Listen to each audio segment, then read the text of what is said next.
আল্লাহ পাক রব্বুল আলামিন 5 ওয়াক্ত নামাজের আদেশ করেছেন।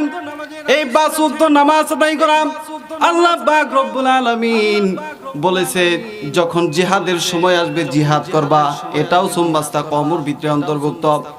আল্লাহ পাক রব্বুল আলামিন বলেছেন যখন তোমার মাল বৃদ্ধি হয়ে যাবে, যাকাত দেওয়ার উপযুক্ত হয়ে যাবে, তখন যাকাত দিবা, এটাও সুম্মাস্তা কওমুর ভিতরে অন্তর্ভুক্ত।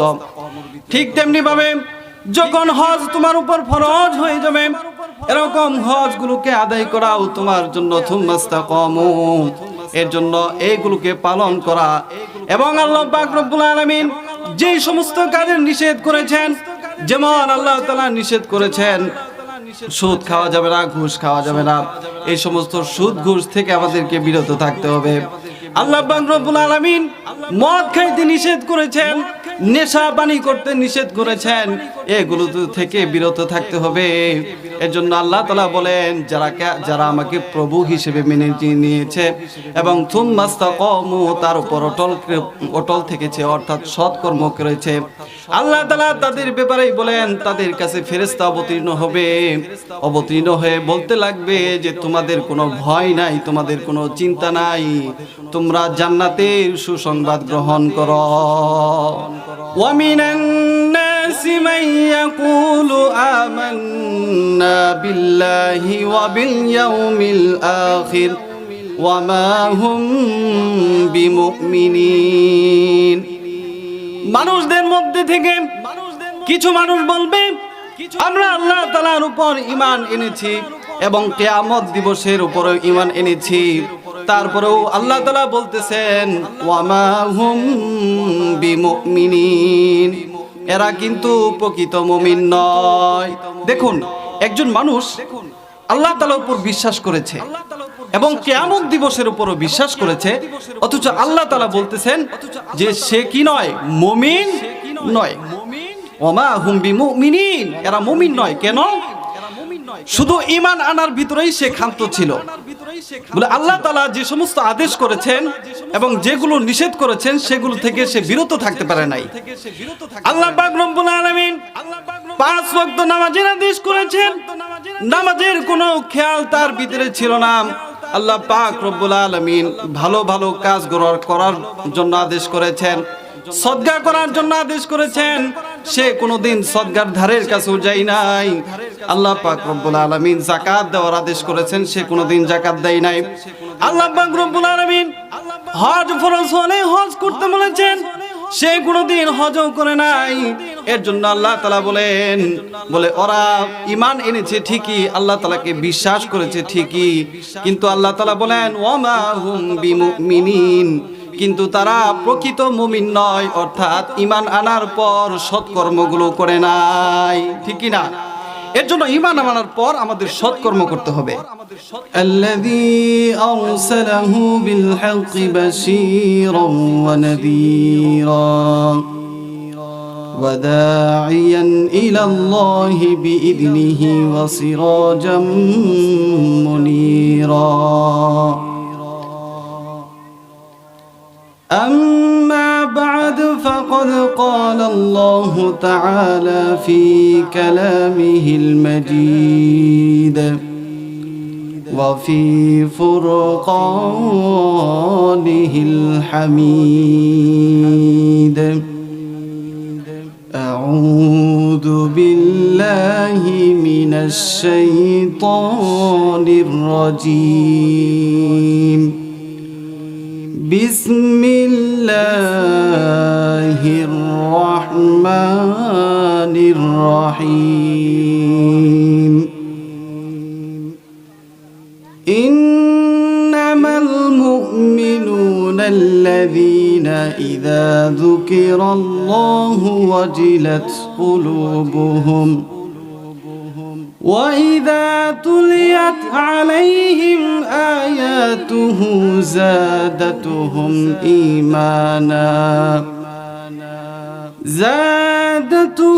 إيمانا وعلى ربهم يتوكلون الذين يقيمون الصلاة ومما رزقناهم ينفقون أولئك هم المؤمنون حقا لهم درجات عند ربهم ومغفرة ورزق كريم. وقال الله تعالى في شأن حبيبه إن الله وملائكته يصلون على النبي يا أيها الذين آمنوا صلوا عليه وسلموا تسليما. সকলে নামাজের দুরূদ শরীফ পড়ি। اللهم صل على محمد وعلى آل محمد كما صليت على إبراهيم وعلى آل إبراهيم إنك حميد مجيد. اللهم بارك على محمد وعلى آل محمد كما باركت على إبراهيم وعلى آل إبراهيم إنك حميد مجيد. سبحانك لا علم لنا إلا ما علمتنا إنك أنت العليم الحكيم. سبحانك لا علم لنا إلا ما علمتنا إنك أنت العليم الحكيم.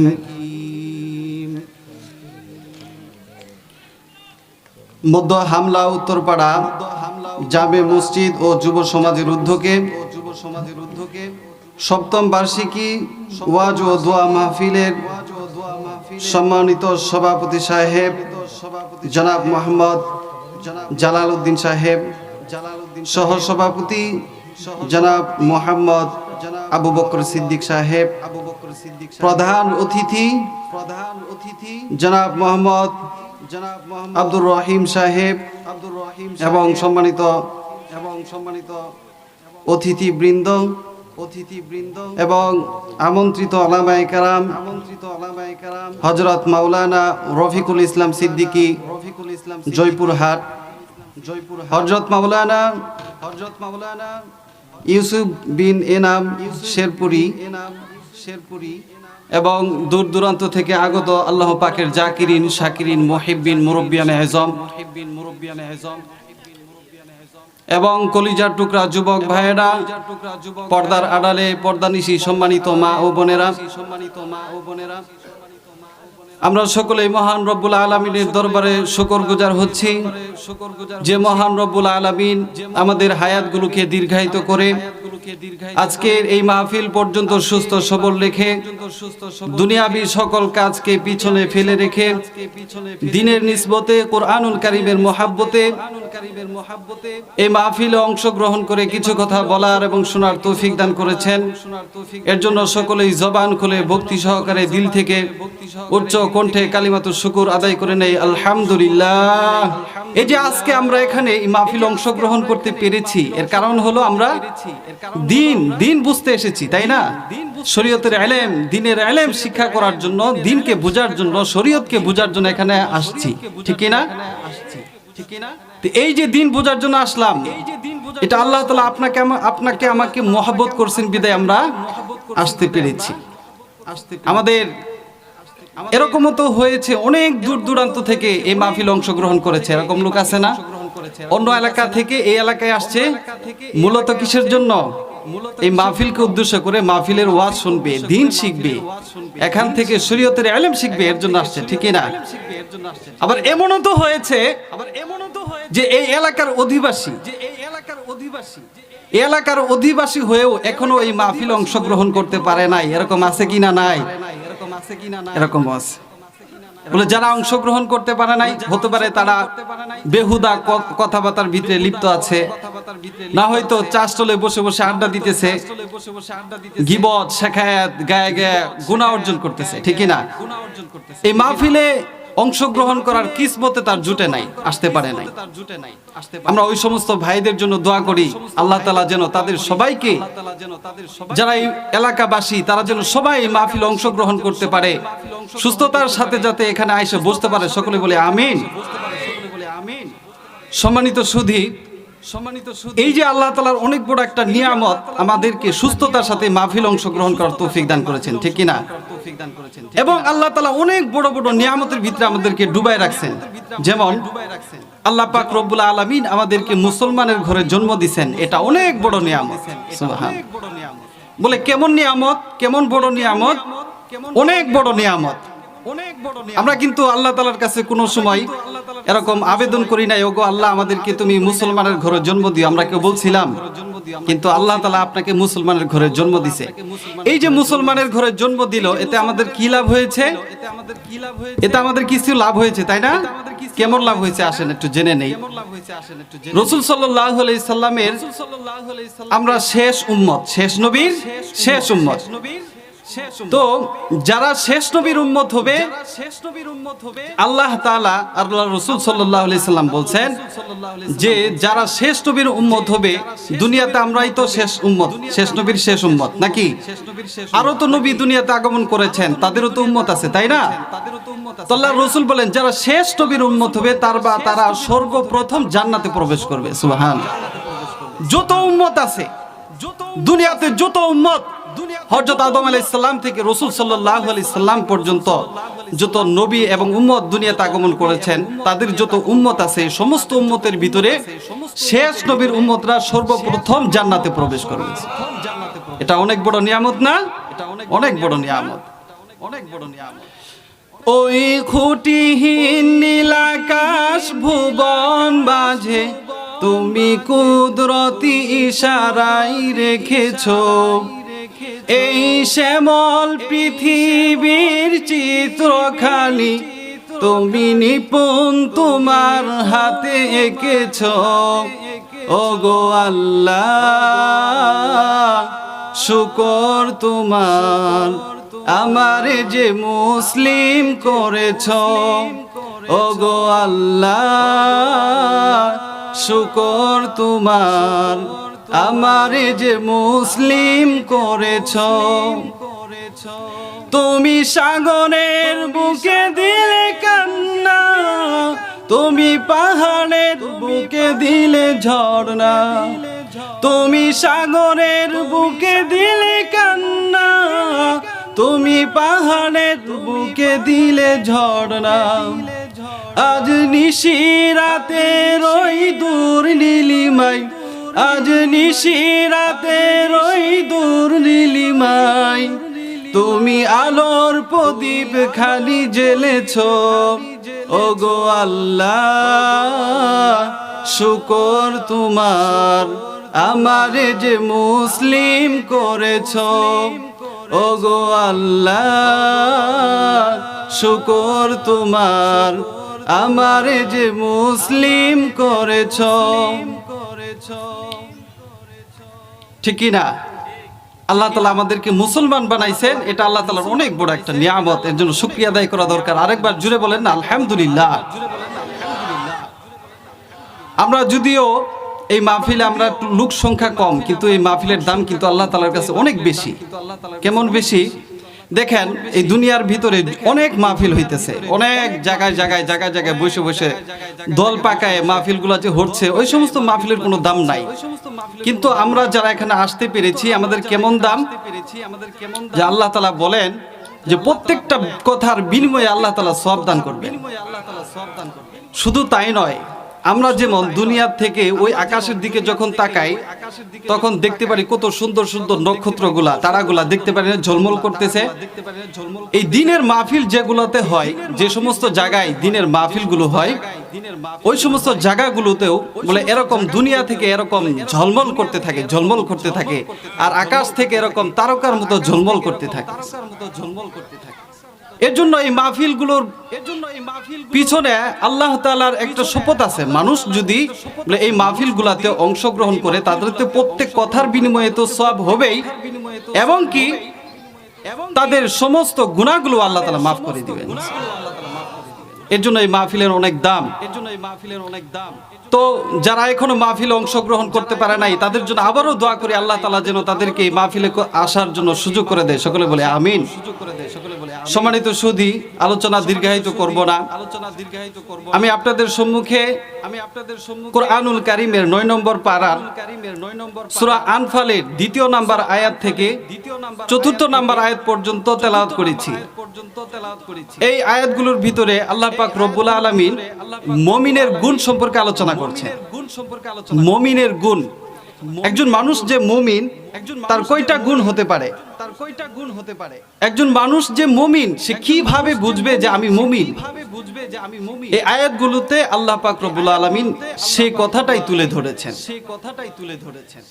এর জন্য আজকে আমার আলোচনার বিষয় হলো মুমিন কারা এবং মুমিনের গুণ কয়টি। বলেন তো দেখি, আমার আলোচনার বিষয় কি? মুমিন কারা এবং মুমিনের গুণ কয়টি? অনেকেই বলে ওয়াজের শুরু থেকে শেষ পর্যন্ত ওয়াজ মাহফিলে অংশগ্রহণ করে বাসায় যাওয়ার পর যখন বিবি সাহেব জিজ্ঞেস করে আজকে তো মাহফিল হইল, ওয়াজ শুনতে গেছিলা, বলো তো দেখি মাহফিলে কি আলোচনা হইল, বলতেই পারে না। কি শুনছে না শুনছে কিছুই বলতে পারে না। তখন তুমি ওয়াজই শোনো নাই, বলে কি না? তো আজকে আমাদের আলোচনার মূল বিষয় হলো কি? মুমিন কারা এবং মুমিনের গুণ কয়টি। মুমিন কারা এ সম্পর্কে আল্লাহ পাক রব্বুল আলামিন কোরআনুল কারীমের 26 নম্বর পারার সূরা হুজুরাতের 15 নম্বর আয়াতে উল্লেখ করে বলেছেন, ইন্নামাল মুমিনুনা আল্লাযীনা আমানু বিল্লাহি ওয়া রাসূলিহি থুম্মা লাম ইয়ারতাবু ওয়া জাহাদু বিআমওয়ালিহিম ওয়া আনফুসিহিম ফি সাবিলিল্লাহ উলাইকা হুমুস সাদিকুন। আল্লাহ পাক রব্বুল আলামিন এদের শুরুতেই বলে দিলেন তারাই হলো প্রকৃত ঈমানদার, যারা আল্লাহ পাকের উপর বিশ্বাস স্থাপন করেছে এবং তার রাসূলের উপর বিশ্বাস স্থাপন করেছে, এবং বিশ্বাস স্থাপন করার পর তাদের ব্যাপারে কোনো সন্দেহ পোষণ করে নাই। ওয়াজাহাদু বিআমওয়ালিহিম ওয়া আনফুসিহিম ফি সাবিলিল্লাহ, এবং নিজের জান এবং নিজের মালের দ্বারা আল্লাহর রাস্তায় জিহাদ করেছে। আল্লাহ পাক রব্বুল আলামিন বলেন উলাইকা হুমুস সাদিকুন, এরাই হলো ঈমানদার দাবিতে সত্যবাদী। বলেন না সুবহানাল্লাহ। এরাই হলো ঈমানদার দাবিতে সত্যবাদী, যাদের ভিতরে 4 প্রকারের গুণ থাকবে। 1 নাম্বার গুণ হলো কি? আল্লাহ তাআলার উপর বিশ্বাস স্থাপন করতে হবে। 2 নাম্বার গুণ, আল্লাহর রাসূলের উপরও বিশ্বাস স্থাপন করতে হবে। 3 নাম্বার গুণ, আল্লাহর দেওয়া জান, আল্লাহর দেওয়ার মাল লয় আল্লাহর রাস্তায় কি করতে হবে? জিহাদ করতে হবে। আল্লাহর উপর বিশ্বাস স্থাপন করা, আল্লাহর রাসূলের উপর বিশ্বাস স্থাপন করা, অর্থাৎ এই দুইজনের ভিতরে কোনো প্রকারের সন্দেহ পোষণ করা যাবে না। যেমন বলেন তো দেখি, আমাদের রিজিকের মালিক কে? একটু জোরে বলেন না, আমাদের রিজিকের মালিক কে? আমাদের হায়াতের মালিক কে? আমাদের মৌতের মালিক কে? ছেলে সন্তান দেওয়ার মালিক কে? মেয়ে সন্তান দেওয়ার মালিক কে? ফসল ভালো দেওয়ার মালিক কে? আবার ফসলকে খারাপ দেওয়ার মালিকও কে? আল্লাহ। এটা আমার অন্তর ভিতরে বিশ্বাস করতে হবে যে আল্লাহ তাআলা থেকে সব কিছু হয়। আল্লাহ তাআলা হলেন সবচাইতে বড়। এটা হলো আল্লাহ তাআলার উপর বিশ্বাস স্থাপন করা। আর আল্লাহর রাসূলের উপর বিশ্বাস স্থাপন করা মানে যে আল্লাহর রাসূল মুহাম্মদুর রাসূলুল্লাহ সাল্লাল্লাহু আলাইহি সাল্লাম হলেন শেষ নবী, ঠিক কি না? মুহাম্মদুর রাসূলুল্লাহ সাল্লাল্লাহু আলাইহি সাল্লাম হলো শেষ নবী, এটাকে আমাকে বিশ্বাস করে নিতে হবে যে রাসূল সাল্লাল্লাহু আলাইহি সাল্লামের পরে আর কোনো নবী নাই। আমাদের বাংলাদেশে এমন একটা জাতিগোষ্ঠী আছে যারা বলে যে আমরা হলাম দুনিয়া, বলে একজন এরকম করছে যে সে নাকি শেষ নবী বলছে কিনা কাদিয়ানি, আমরা সবাই জানি কিনা? এই কাদিয়ানি দাবি করছে যে সে নাকি শেষ নবী। নাউযুবিল্লাহি মিন যালিক। এই সমস্ত কাদিয়ানি থেকে আমাদেরকে দূরে থাকতে হবে নাকি? বলেন তো দেখি, সংসদে আইন চাই, বলে নবীর পরে কি নাই? নবী নাই। আমি একটু বলবো, আপনারা বলবেন নবীর পরে নবী নাই। সংসদে আইন চাই, কই সাউনি তো নাই। যদিও মানুষ শক্ত, আপনারা তো মুসলমান, সিংহের জাতি, জুড়ে বলবেন সংসদে আইন চাই। সাউন্ড নাই, আর একটু জুড়ে বলবেন সংসদে আইন চাই। নারে তাকবীর, নারে তাকবীর, নারে তাকবীর। দিন ইসলাম, দিন ইসলাম জিন্দাবাদ, জিন্দাবাদ। আল কোরআনের আলো, আল কোরআনের আলো, ঘরে ঘরে জালো, নারে তাকবীর। এই তো সিংহের জাতি, এই তো সিংহের জাতি, এই তো সিংহের জাতি, ঠিকই না? এর জন্য আমাদের আওয়াজগুলোকে এরকম জুড়ে, এই আওয়াজগুলোকে জুড়ে জুড়ে দিতে হবে, যাতে করে কাফেররা এরকম আমাদের দেখে ভয় পায়। এই যে কাদিয়ানি, এই যে কাদিয়ানি, এই কাদিয়ানি গোষ্ঠী তারা দাবি করেছে যে আমরা, তারা নাকি শেষ নবী। এরকম দাবি করার কারণে তারা কি এখনো মুসলমান হয়ে আছে নাকি কাফের হয়ে গেছে? কাফের হয়ে গেছে, এ ব্যাপারে কোনো সন্দেহ নাই। এজন্য রাসূল সাল্লাল্লাহু আলাইহি সাল্লামের ব্যাপারে আমাদের স্পষ্ট এরকম ধারণা রাখতে হবে যে রাসূল সাল্লাল্লাহু আলাইহি সাল্লামের পর আর কোনো নবী নাই, এটা আমাদের বিশ্বাস করে নিতে হবে। তারপর রাসূল সাল্লাল্লাহু আলাইহি সাল্লাম, তার উপর কোরআনুল কারীম অবতীর্ণ হয়েছে, এই ব্যাপারে কারো কোনো সন্দেহ করা যাবে না। রাসূল সাল্লাল্লাহু আলাইহি সাল্লাম এরকম আল্লাহ তাআলার সাথে দিদারে গিয়েছিলেন, মেরাজে গিয়েছিলেন, এই ব্যাপারেও কোনো সন্দেহ পোষণ করা যাবে না। এই তো আল্লাহর রাসূলের উপর কোনো প্রকার সন্দেহ পোষণ করা যাবে না। এটা হলো 2 নাম্বার গুণ। সন্দেহ করা থেকে আমাদেরকে বিরত থাকতে হবে। আর কি করতে হবে? আল্লাহর রাস্তায় নিজের জান এবং মালের দ্বারা কি করতে হবে? জিহাদ করতে হবে। সকলে জিহাদ করার জন্য রেডি আছেন কিনা? রেডি আছেন? আল্লাহর রাস্তায় জিহাদ করতে হবে, ইনসাফের পথে থেকে জিহাদ করতে হবে, হক কথা বলার জন্য জিহাদ করতে হবে, ঠিক কিনা? এই যে আমাদের হাদি ভাই, সবাই চিনি নাকি হাদি ভাই? এই যে হাদি ভাই দেখেন, ইনসাফ দুনিয়াতে, ইনসাফ কায়েম করার জন্য একটু চেষ্টা করেছিলেন। বাংলাদেশের মানুষ যাতে করে ভালোভাবে থাকতে পারে, স্বাধীনতার সার্বভৌমত্ব যাতে করে রক্ষা করতে পারে, এর জন্য কথা বলেছিলেন, ঠিক কিনা? এই হাদি ভাইকে দুনিয়া থেকে তাড়িয়ে দিয়েছে, দুনিয়া থেকে চির বিদায় করে দিয়েছে।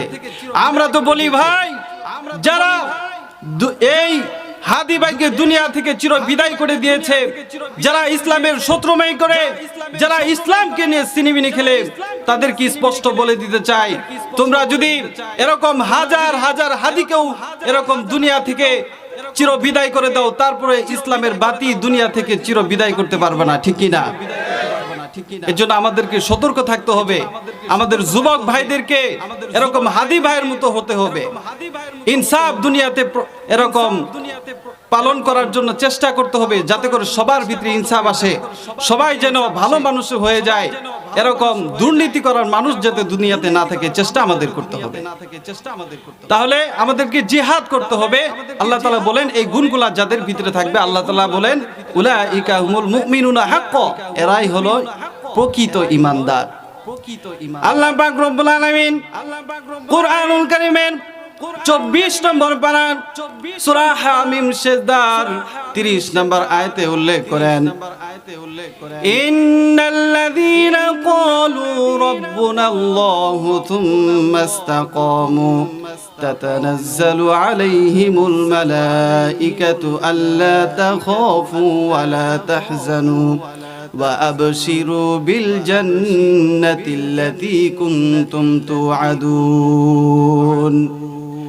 আল্লাহ পাক রব্বুল আলামিন এই আয়াতের ভিতরে বলেন, ইন্নাল্লাযীনা ক্বালু রাব্বুনাল্লাহ, নিশ্চয় যারা বলেছে আমাদের রব হলো আল্লাহ, থুম্মা ইসতাকামু, শুধু এতটুকুর ভিতরেই সীমাবদ্ধ থাকে নাই এবং তার উপর অটল অবিচল থেকেছে। থুম্মা ইসতাকামু তাতানাজ্জালু আলাইহিমুল মালাইকা আল্লা তাখাফু ওয়া লা তাহজানু ওয়া আবশিরু বিল জান্নাতিল্লাতী কুনতুম তুআদুন। ওই সমস্ত মানুষের কাছে ফেরেশতা অবতীর্ণ করে এবং বলতে থাকে তোমাদের কোনো ভয় নাই, তোমাদের কোনো চিন্তা নাই, তোমরা জান্নাতের সুসংবাদ গ্রহণ করে নাও। তো কি করতে হবে? আল্লাহ তাআলার উপর বিশ্বাস স্থাপন করতে হবে, আল্লাহকে প্রভু হিসেবে মেনে নিতে হবে, পালনকর্তা হিসেবে মেনে নিতে হবে। শুধু আল্লাহ তাআলাকে মানলাম যে আল্লাহ তাআলা এক, তার কোনো শরীক নাই, এর ভিতরে সীমাবদ্ধ না। এখানে বলছে সুম্মাস্তাকামু, তার উপর অটল থাকতে হবে, অবিচল থাকতে হবে। অটল অবিচল থাকার মানে কি? হযরত আবু বকর সিদ্দিক রাদিয়াল্লাহু তাআলা আনহু এর তাফসীর এভাবে বলেছেন যে অটল থাকার মানে হলো সৎকর্ম করা, ভালো কাজ করা। আর হযরত উমর রাদিয়াল্লাহু তাআলা আনহু তুম্মাস্তাকামু এর তাফসীর এভাবে করেছেন, তুম্মাস্তাকামু এর অর্থ হলো আল্লাহ পাক রব্বুল আলামিন যেই সমস্ত কাজের আদেশ করেছেন ওই সমস্ত কাজগুলোকে বেছে বেছে নিজের জীবনে ফিট করানো, এবং যে সমস্ত কাজের নিষেধ করেছেন ওই সমস্ত কাজগুলো থেকে নিজেকে বিরত রাখার নামই হলো তুম্মাস্তাকামু। অর্থাৎ আল্লাহ পাক রব্বুল আলামিন 5 ওয়াক্ত নামাজের আদেশ করেছেন। এই 5 ওয়াক্ত নামাজ আদায় করা আল্লাহ পাক রব্বুল আলামিন বলেছে যখন জিহাদের সময় আসবে জিহাদ করবা, এটাও সুম্মাস্তাকামুর ভিতরে অন্তর্ভুক্ত। আল্লাহ পাক রব্বুল আলামিন বলেছেন যখন তোমার মাল বৃদ্ধি হয়ে যাবে, যাকাত দেওয়ার উপযুক্ত হয়ে যাবে, তখন যাকাত দিবা, এটাও সুম্মাস্তাকামুর ভিতরে অন্তর্ভুক্ত। ঠিক তেমনি ভাবে যখন হজ তোমার উপর ফরজ হয়ে যাবে, এরকম হজগুলোকে আদায় করাও তোমার জন্য সুম্মাস্তাকামু, এর জন্য এইগুলোকে পালন করা। এবং আল্লাহ পাক রব্বুল আলামিন যেই সমস্ত কাজের নিষেধ করেছেন, যেমন আল্লাহ তাআলা নিষেধ করেছেন সুদ খাওয়া যাবে না, ঘুষ খাওয়া যাবে না, এই সমস্ত সুদ ঘুষ থেকে আমাদেরকে বিরত থাকতে হবে। আল্লাহ পাক রব্বুল আলামিন মদ খাইতে নিষেধ করেছেন, নেশা পানি করতে নিষেধ করেছেন, এগুলো থেকে বিরত থাকতে হবে। এর জন্য আল্লাহ তাআলা বলেন যারা আমাকে প্রভু হিসেবে মেনে নিয়েছে এবং তুম্মাস্তাকামু তার উপর অটল থেকেছে, অর্থাৎ সৎকর্ম করেছে, আল্লাহ তাআলা তাদের ব্যাপারেই বলেন তাদের কাছে ফেরেশতা অবতীর্ণ হয়ে বলতে লাগবে যে তোমাদের কোনো ভয় নাই, তোমাদের কোনো চিন্তা নাই, তোমরা জান্নাতের সুসংবাদ গ্রহণ করো। এই তো জান্নাতের সুসংবাদ দিবে, তো আল্লাহ তাআলার উপরে আমাদের ভরসা করতে হবে, যে কোনো প্রকারের সন্দেহ পোষণ করা যাবে না, এবং তার উপর কি থাকতে হবে? অটল থাকতে হবে। যদি অটল না থাকতে পারি, এই ব্যাপারেও আল্লাহ তাআলা অন্য আরেকটা জায়গায় বলেছেন, সূরা কুরআনুল কারীমের 1 নম্বর পারার সূরা বাকারার 8 নম্বর আয়াতে আল্লাহ পাক রব্বুল আলামিন বলেছেন, وَمِنَ النَّاسِ مَن يَقُولُ آمَنَّا بِاللَّهِ وَبِالْيَوْمِ الْآخِرِ وَمَا هُمْ بِمُؤْمِنِينَ।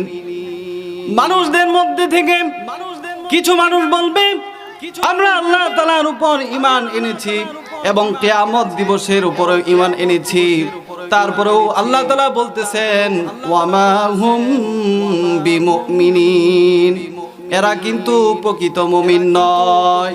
দেখুন, একজন মানুষ আল্লাহ তাআলার উপর বিশ্বাস করেছে এবং কিয়ামত দিবসের উপরও বিশ্বাস করেছে, অথচ আল্লাহ তাআলা বলতেছেন যে সে কি নয়? মুমিন নয়। ওয়ামা হুম বিমুমিনিন, এরা মুমিন নয়। কেন? শুধু ঈমান আনার ভিতরেই সে ক্ষান্ত ছিল। বলে আল্লাহ তাআলা যে সমস্ত আদেশ করেছেন এবং যেগুলো নিষেধ করেছেন সেগুলো থেকে সে বিরত থাকতে পারে নাই। আল্লাহ পাক রব্বুল আলামিন 5 ওয়াক্ত নামাজের আদেশ করেছেন, নামাজের কোনো খেয়াল তার ভিতরে ছিল না। আল্লাহ পাক রব্বুল আলামিন ভালো ভালো কাজ করার জন্য আদেশ করেছেন, সদকা করার জন্য আদেশ করেছেন, সে কোনোদিন সদকার ধারের কাছেও যায় নাই। আল্লাহ পাক রব্বুল আলামিন যাকাত দেওয়ার আদেশ করেছেন, সে কোনোদিন যাকাত দেয় নাই। আল্লাহ পাক রব্বুল আলামিন হজ ফরজ হলে হজ করতে বলেছেন, সে কোনোদিন হজও করে নাই। এর জন্য আল্লাহ তাআলা বলে ওরা ঈমান এনেছে ঠিকই, আল্লাহ তাআলাকে বিশ্বাস করেছে ঠিকই, কিন্তু আল্লাহ তাআলা বলেন ওয়ামা হুম বিমুমিনিন, কিন্তু তারা প্রকৃত মুমিন নয়, অর্থাৎ ঈমান আনার পর সৎকর্মগুলো করে নাই। ঠিক কি না? এর জন্য ঈমান আনার পর আমাদের সৎকর্ম করতে হবে। যদি না করি তাহলে আল্লাহ তাআলা বলছেন ওরা কি নাই, মুমিন নয়। এর জন্য আমাদেরকে প্রকৃত মুমিন হওয়ার জন্য আমাদের কি করতে হবে? সৎকর্ম করতে হবে। সৎকর্ম করলেই আমরা প্রকৃত মুমিন হয়ে যাব। আর আল্লাহ তাআলার উপর বিশ্বাস স্থাপন করতে হবে যে আল্লাহ তাআলার সাথে কাউকে শরীক করা যাবে না। মুমিনের আরেকটা গুণ হলো কি, আল্লাহ তাআলার সাথে শর্ত কি, ঈমানের শর্ত হলো আল্লাহ তাআলার সাথে কাউকে শরীক না করা। এটা হলো ঈমানের একটা শর্ত। আল্লাহ তাআলা অন্য আরেকটা আয়াতের ভিতরে বলেছেন, সূরা নিসার 116 নম্বর আয়াতে আল্লাহ পাক রব্বুল আলামিন বলেন, ইন্নাল্লাহা লা ইয়াগফিরু আন ইউশরাকা বিহি ওয়া ইয়াগফিরু মা দুনা যালিকা লিমান ইয়াশা। আল্লাহ পাক রব্বুল আলামিন শিরক গুনাহ ব্যতীত যত গুনাহ আছে সমস্ত গুনাহকে maaf করে দিবেন, কিন্তু শিরক গুনাহকে আল্লাহ তাআলা কখনো maaf করবেন না। এর জন্য আমাদেরকে কি করতে হবে? আল্লাহ তাআলার সাথে শরীক করা থেকে আমাদেরকে বেঁচে থাকতে হবে। মুহাম্মদুর রাসূলুল্লাহ সাল্লাল্লাহু আলাইহি সাল্লাম যখন মক্কা মুকাররমার ভিতরে দাওয়াত নিয়ে গেলেন, যেখানে কোনো ইসলামের কোনো ছোঁয়া ছিল না, মানুষ এরকম মূর্তির পূজার ভিতরে লিপ্ত থাকতো, শুধু কাফের আর কাফের ছিল, ওই সমস্ত মানুষের কাছে যায় যখন রাসূল সাল্লাল্লাহু আলাইহি সাল্লাম দাওয়াত দিলেন, ইয়া আইয়ুহান নাস কুলু লা ইলাহা ইল্লাল্লাহু তুফলিহুন, হে দুনিয়ার মানুষ তোমরা বলো লা ইলাহা ইল্লাল্লাহ, তাহলে তোমরা কামিয়াবি হয়ে যাবে। এই দাওয়াত যখন মক্কার কাফেরদের ভিতরে আল্লাহ রাসূল দেওয়া শুরু করে দিলেন, তখন তিন দল থেকে একই প্রশ্ন করা শুরু করলো। ইহুদি যারা ছিল তারা আল্লাহর রাসূলকে প্রশ্ন করলো, ও মুহাম্মদ তুমি কোন আল্লাহর দাওয়াত দাও? তুমি কোন আল্লাহর দাওয়াত দাও? তোমার জন্মের আগে থেকেই আমরা তো ওই আল্লাহকে সৃষ্টিকর্তা হিসেবে মানি। এটা যারা ইহুদি তারা বলতে লাগলো। আর ইহুদিদের এরকম তাদের মত ছিল যে তারা আল্লাহ তাআলার সাথে হযরত উযাইর আলাইহিস সালাতু ওয়াস সালামকে খোদা মানত, আল্লাহ তাআলার সাথে শরীক করত। এর জন্য আল্লাহ তাআলাকে খুব বিশ্বাস করতই, কিন্তু আবার উযাইর আলাইহিস সালাতু ওয়াস সালামকে আল্লাহ তাআলার সাথে কি করত? শরীক করত। এরকম যারা খ্রিস্টান ছিল তারাও আল্লাহর রাসূলকে এরকম প্রশ্ন করতে লাগলেন, ও মুহাম্মদ তুমি কোন আল্লাহর দাওয়াত দাও? তুমি কোন আল্লাহর দাওয়াত দাও? তোমার জন্মের আগে থেকেই তো আমরা ওই আল্লাহকে স্রষ্টা হিসেবে মানি। খ্রিস্টানরা বলতে লাগলো। আর খ্রিস্টানদের মত ছিল যে খ্রিস্টানরা তারা আল্লাহ তাআলার সাথে আরো দুইজনকে শরীক করত, হযরত মরিয়ম আলাইহিস সালাতু ওয়াস সালামকে, হযরত ঈসা আলাইহিস সালাতু ওয়াস সালামকে আল্লাহ তাআলার সাথে কি করত? শরীক করত। তো আল্লাহ তাআলাকে মানতো, আবার দুইজনকে শরীকও করত। এজন্য এভাবে বলতেছিল যে তুমি কোন আল্লাহর দাওয়াত দাও? তোমার জন্মের আগে থেকেই তো আমরা ওই আল্লাহ তাআলাকে স্রষ্টা হিসেবে মানি। ঠিক তেমনি ভাবে যারা হিন্দুত্ববাদ ছিল, হিন্দুরাও এইভাবে জিজ্ঞাসা করতে লাগলো, ও মুহাম্মদ তুমি কোন আল্লাহর দাওয়াত দাও? তোমার জন্মের আগে থেকেই তো ওই আল্লাহকে আমরা স্রষ্টা হিসেবে মানি, তুমি আবার কোন আল্লাহর দাওয়াত দাও?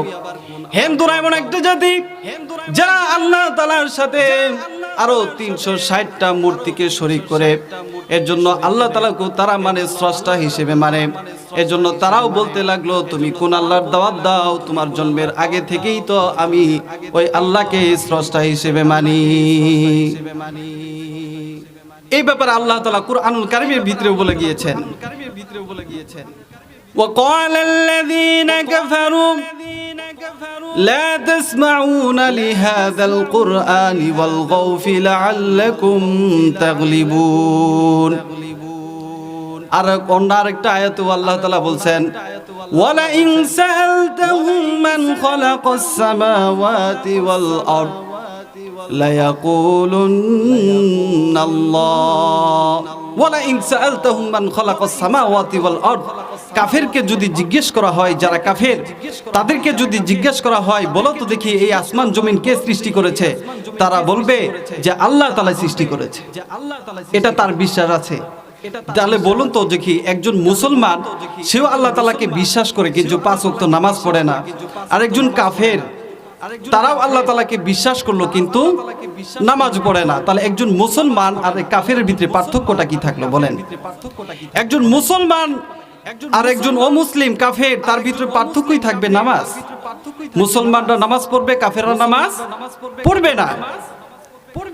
এই কাফেররাও তো আল্লাহ তাআলাকে স্রষ্টা হিসেবে মানে। বলেন তো দেখি, এই কাফেররা ইহুদি খ্রিস্টান এরকম হিন্দুত্ববাদ যারা ছিল, তারা কি এরকম মুসলমান?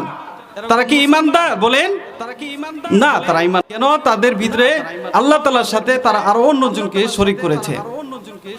মক্কার কাফেররা যখন 3 দল থেকে এইভাবে প্রশ্ন করতে লাগলেন, ও মুহাম্মদ তুমি কোন আল্লাহর দাওয়াত দাও? তোমার জন্মের আগে থেকেই তো আমরা ওই আল্লাহ তাআলাকে স্রষ্টা হিসেবে মানি। তখন মুহাম্মদুর রাসূলুল্লাহ সাল্লাল্লাহু আলাইহি সাল্লামের উপর আল্লাহ তাআলা সূরাতুল ইখলাস নাজিল করে দিলেন। আল্লাহর রাসূল বলতে লাগলেন, কুল হুয়াল্লাহু আহাদু লিল্লাহুস সামাদ লাম ইয়ালিদ ওয়া লাম ইউলাদ ওয়া লাম ইয়াকুল লাহু কুফুয়ান আহাদ। আল্লাহ রাসূল বলতে লাগলেন, কুল, হে নবী আপনি বলুন, আল্লাহু আহাদ ওয়াল্লাহু আহাদ, আমি যে আল্লাহর দাওয়াত দিচ্ছি সে আল্লাহ হলেন এক, তার কোনো শরীক নাই, তার সাথে কাউকে শরীক করা যাবে না। আমি ওই আল্লাহর দাওয়াত দিচ্ছি আল্লাহুস সামাদ, ওই আল্লাহর সমকক্ষ পৃথিবীতে দুনিয়াতে কেউ নাই, এবং আল্লাহুস সামাদ আল্লাহ তাআলা কারণ মুখাপেক্ষী নন। আমি ওই আল্লাহর দাওয়াত তোমাদের ভিতরে দিচ্ছি। এই তো হিন্দুত্ববাদ তখন বুঝতে পারলো যে মুহাম্মদ কোন আল্লাহর দাওয়াত দিচ্ছে। তখনই মুহাম্মদের সাথে সবাই, রাসূল সাল্লাল্লাহু আলাইহি সাল্লামের সাথে সবাই শত্রুবানি শুরু করে দিলে। তো এখান থেকে আমাদেরকে শিক্ষা নেওয়ার বিষয় হলো কি, আল্লাহ তাআলার সাথে কাউকে কি করা যাবে না, শরীক করা যাবে না। এই গুণগুলা যাদের ভিতরে থাকবে, যে ঈমানও আনছে, আল্লাহ তাআলাকে এরকম স্রষ্টা হিসেবে মেনে নিয়েছে, এবং আল্লাহ তাআলাকে প্রভু হিসেবে মেনে নেওয়ার পর আবার যে সমস্ত সৎ কাজ করার আদেশ আল্লাহ তাআলা করেছেন, এগুলো যার ভিতরে থাকবে তারাই হলো প্রকৃত মুমিন। এখন আমরা মুমিন চিনলাম, এখন আমরা মুমিনের গুণ সম্পর্কে দেখব।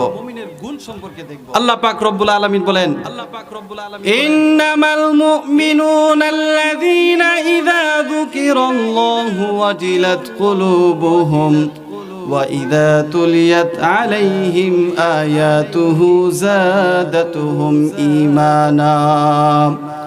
আল্লাহ পাক রব্বুল আলামিন এই আয়াতের ভিতরে বলেন, ইন্নামাল মুমিনুনাল্লাযীনা ইযা যুকিরাল্লাহু ওয়াজিলাত কুলুবুহুম। প্রকৃত মুমিন হলো তারাই যারা আল্লাহ তাআলার নাম শুনবে, নাম শোনার সাথে সাথে তার ভিতরে কম্পন সৃষ্টি হয়ে যাবে, তার ভিতরে নড়াচড়া শুরু হয়ে যাবে আল্লাহ তাআলার ভয়ে। সে আর স্থির থাকতে পারবে না, যে কাজ করবে সে কাজ থেকে বিরত হয়ে আল্লাহ তাআলার ডাকে সাড়া দিয়ে দিবে। তখনই বোঝা যাবে এই ব্যক্তি হলো প্রকৃত মুমিন। ঠিক কি না? আল্লাহ তাআলার নাম শোনার সাথে সাথে দিলের ভিতরে কম্পন সৃষ্টি হয়ে যাবে। বলে যারই সৃষ্টি হবে তে সে কি হবে? প্রকৃত মুমিন।